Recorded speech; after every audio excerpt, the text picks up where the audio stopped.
السلام عليكم ورحمة الله وبركاته. حبايبي عاملين ايه؟ يا رب تكونوا بخير. كل سنة وانتم طيبين وبصحة وسلامة يا رب، ويدوم علينا الأيام الحلوة واحنا كلنا متجمعين ومبسوطين، ويدوم علينا الخير يا رب، واللهم يرزقنا ويرزقكم جميعا يا رب.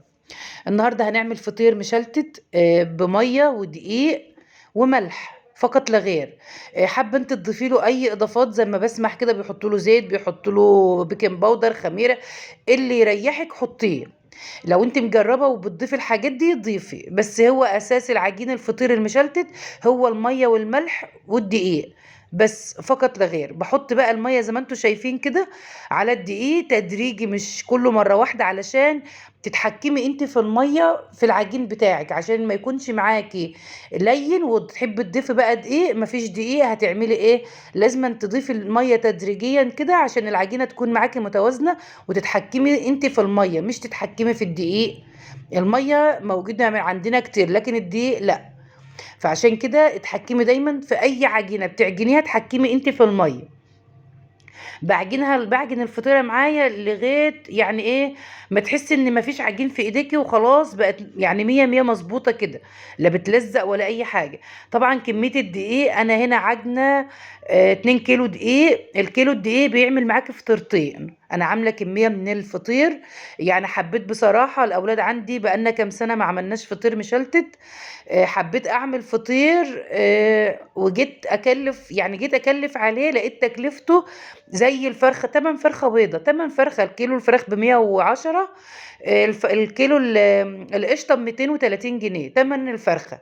والدقيق عندك والميه عندك وحتى لو هتشتري 2 كيلو دقيق، يعني برضو هتحس ان الاكله كلها كلفتك 300 جنيه.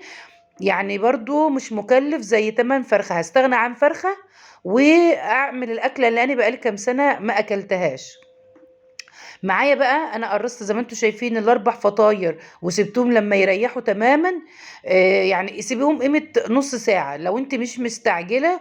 سيبوهم ساعة بيريح كل، يعني خصوصا ان احنا في الشتاء. لو في الصيف هقولك قرصي من هنا وسيبيه 10 دقايق واخبزي، لكن احنا في الشتاء عايز حابة تسيبيه يجي ساعة براحتك. بيريح معاكي في الخبيز وبيديكي مطة حلوة قوي لما تيجي كده تورقي الفطير معاكي. طبعا انا عندي طبليه صغيره، ان حجم الفطيره ده يرجع لك انت ممكن تجيبي نص كيلو وتعملي فطيره واحده، ممكن تجيبي كيلو وتعملي فطيرتين، ده يرجع لك انت. خصوصا ان الفطير يا جماعه النهارده الفطيره ب 200 جنيه. بس لما تيجي تشوفي تكلفه الفطيره النهارده 200 جنيه، بتحس ان هي بتكلف ال 200 جنيه، يعني بياخدوا بس مكسبهم وتعبهم، يعني حاجات بسيطه. فانا كلفت على الاربع فطاير دولت 300 جنيه، وعملت اربع فطاير. شايفين بقى لو اربع فطاير في 200 جنيه بيبقوا ب 800 جنيه، انا عملتهم ب 300 جنيه بس. خبزت كده من البدايه، خبزت على الطبليه الصغيره اللي احنا بناكل عليها ديت، وبعد كده نقلت على الطبليه الكبيره. لو انت من البدايه حابه تخبزي على الكبيره عادي يعني. بس انا بصراحه انا الجو كان برد وشتاء وهوا، فنزلت الطبليه تحت كده في الاوضه اللي احنا قاعدين فيها قدام الشاشه كمان، وقلت اخبز عشان الفطير معايا يريح كمان براحته كده، بدل ما اخبز في الهوا فوق في البرد. نزلت الطبليه زي ما انتم شايفين كده، وغبست الفطيره بالبطاطا لغايه ما تملى الطبليه على الاخر. وبعد كده بقى ايه، تنزل بايديكي كده وتورقي الفطيره. ولو انت الطبليه بتاعتك صغيره ممكن تدخلي تحت الطبليه ديت البرميل الدقيق، برميل الرز، اي سطله عندك، اي انبوبه، تحط الطبليه عليها كده، فبتديكي بقى ارتفاع، فبتشدي العجينه زي ما انت عايزه. عندي بقى هنا زبدة وزيت. حد هيقول لي زبدة بس او زبدة وسمنة بلدي، براحتك انت، المادة الدهنية دي ترجع لك انت.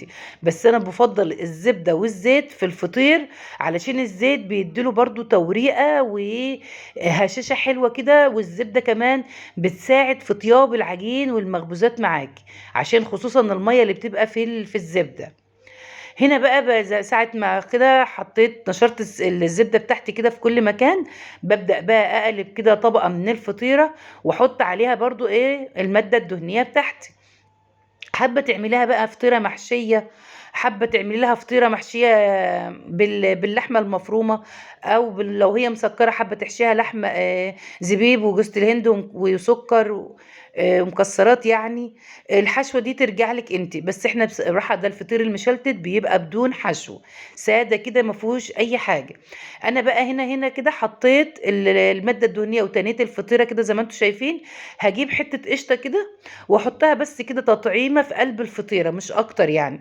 لو حابة تستغنى عن الخطوة ديّة براحتك، ولو أنتِ عندِك لبن رايب يعني أنتِ ممكن تجيبي 2 كيلو لبن وتريّبيهم، واللبن حتى اللبن الرايب تدخّليه مع الزبدة والزيت بيدّي طعم وهشاشة في منتهى الجمال. بس أنا بصراحة اشتريت القشطة وما اشتريتش اللبن، اشتريت القشطة كده جاهزة على طول، فعشان كده مش متواجد عندي لبن رايب. بيدّي طعم حلو أوي، أوي وطراوة كمان للعجين بتاعِك. زي ما أنتم شايفين كده حبيت إن أنا أدخّل القشطة كده جوّه الفطيرة، زي ما قُلت لكم بتدّي تطعيمة حلوة مش أكتر. لو حابة تستغني عنها براحتك أنتِ، دي خطوة اختيارية ليكِ أنتِ مش أكتر يعني. لكن زمان أمي كانت بتدخّل القشطة في كل مكان، كان زمان الخير كتير وعندهم كل حاجة، فكانت بتقول إن إحنا القشطة ديّة كانت يعني إيه، ما كانوش بيحطّوا زيت أصلًا، كان بيبقى بالقشطة كده والسمنة البلدي، ما كانوش بيحطّوا زيوت خالص. هنا بقى بابدأ أتني كده زي ما أنتم شايفين لغاية ما تبقى معايا بقى إيه وأرجّعها تاني كورة. بس لازمًا تعوصي بقى إيديكِ كل تانية كده تعوصي إيديكِ مادة دهنية عشان ساعة التوريق ما يبقاش إيه، مكلكع معاكِ ومكتوم، ويبقى مستوي كُلّاته كده ومورّق في الفرن. هنا بقى بابدأ ألمّها هنا، والخطوة ديّة خطوة مهمة جدًا. أنا مش هاقلب الكورة ومش هاكوّرها وأكلكعها جامد ومش هاقلبها، براحتك أنتِ لو حابة تقلبيها وتخلّي التانيات ديّة تبقى تحت براحتك أنتِ، بس أنا باخلّيها فوق. زي ما أنتم شايفين كده، وباجيب صينية وأحط كل فطيرة باخبزهم كلّهم وأحط في كل صينية معلقة من الزيت وأحط الفطيرة بتاعتي، طبعًا بتبقى جامدة. باحاول أضغط عليها بكفوف إيديّا كده علشان تريّح معايا العجينة، خصوصًا إن إحنا في الشتا. وشايفين بقى رجّعتها تاني بقى كأن ما فيش فيها مثلًا إيه، اللي هي التانيات بتاعة العجينة. لو حابة زي ما قُلت لِك حابة تعمليه لتحت دي حاجة ترجع لِك أنتِ، بس أنا بصراحة باحبّها لفوق عشان قعر الفطيرة كده يكون مساوي برضه معايا ويبقى شكله برضه طعمه حلو، وما يصُرّش معايا من تحت كده إيه، ال المادة الدهنية بتاعتي تنزل في الصينية، لكن كده مستحيل تنزل منِّك في الصينية. غمستهم كلّهم زي ما أنتم شايفين طبعًا عشان وقت الفيديو، غمستهم كلّهم كل فطيرة في صينية والفطيرتين التانيين حطيتهم على الصينية. خلاص وسِبتهم كمان ريّحوا شوية، وجِبت الصينية اللي أنا هاخبزها في الفرن سخّنتها على البوتاجاز، لإن الفرن فوق بصراحة، أنا ولّعت الفرن وسِبته يتقدح ونزلت سخّنت الصينية وحطيت عليها شايفين ملبن إزاي الفطيرة لإنها ريّحت بتتخبز لوحدها، ملبن في إيديّا بصراحة يعني بقيت مبسوطة باخبز فيه، وكنت حاطاهم كمان ومشغّلة الدفّاية. في الصيف مش هتشغّلي دفّاية ولا حاجة، وبالعكس مش هتستني حاجة خالص، هتخبزي على طول وتدخّلي الفرن لإن الجو بيبقى حَر. لكن الجو برد اضطريت إن أنا أستنى شوية. هابدأ بقى إن أنا أحُط على وشّها بقى إيه، القشطة اللي أنا جايباها زي ما قُلت لكم ديّة. ده الفطير المشلتت يا جماعة. لو أنتِ مثلًا ما عندكيش قشطة وحابة تعملي فطير، هتعملي نفس الخطوات اللي إحنا عملناها طبعًا بس ما فيش قشطة في النُص. وهتيجي على الوش الفطيرة من فوق لو عندِك صُباعين زبدة في الفريزر بتبشريه بالمبشرة كده بتاعة الجزر، وعلى وش الفطيرة بقى وتمشّي البشر بتاعة الزبدة، بتبقى معاكِ في منتهى الجمال. وبرضه ممكن تعملي ترُبّي بيضة بمعلقتين من الزيت ومعلقتين كده من وش لبن عندِك والّا حاجة وتحطّيه برضه على وش الفطيرة، دي فكرة تانية. وفكرة تالتة بقى ممكن تعملي الفطيرة وتدهني وشّها حاجة بسيطة خالص من الزبدة، حاجة بسيطة يعني عشان مش متواجد زبدة أو سمنة مثلًا، وممكن ما تحطّيش كمان مسحة بس من الزيت، وتقومي بالجبنة الموتزاريلا اللي عندِك أو تجيبي كيس جبنة وتحطّيه على وش الفطيرة كده، برضه بتبقى في منتهى الجمال. دي أفكار بدايل القشطة. بس بصراحة يعني الأولاد عندي كانوا حابين ياكلوا فطير مشلتت، فقُلت لهم نستغنى عن أكلة لحمة كل يوم يعني أكلنا لحمة كتير، لكن الفطير يمكن بقى لي ييجي سنتين ما عملناش فطير. وطبعًا لمّا جيت أسأل الفطيرة بقت بكام؟ قالوا ب200 جنيه، قُلت ياه! 200 جنيه! لأ ده أنا أكلِّف عليه في البيت هنا وأعمله عندي وبسم الله ما شاء الله. طبعًا الولعة بتاعة الفطير ما بتكونش عالية أوي ولا واطية أوي، علشان ما يبقاش طري معاكِ ويبقى معجِّن في نُص الفطيرة، لإن ده فطير مشلتت.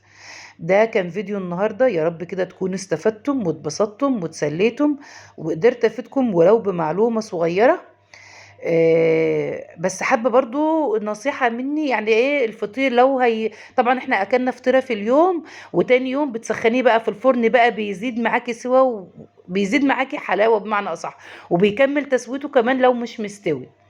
ده كان فيديو النهاردة، يا رب تكونوا استفدتوا منه، والسلام عليكم ورحمة الله وبركاته.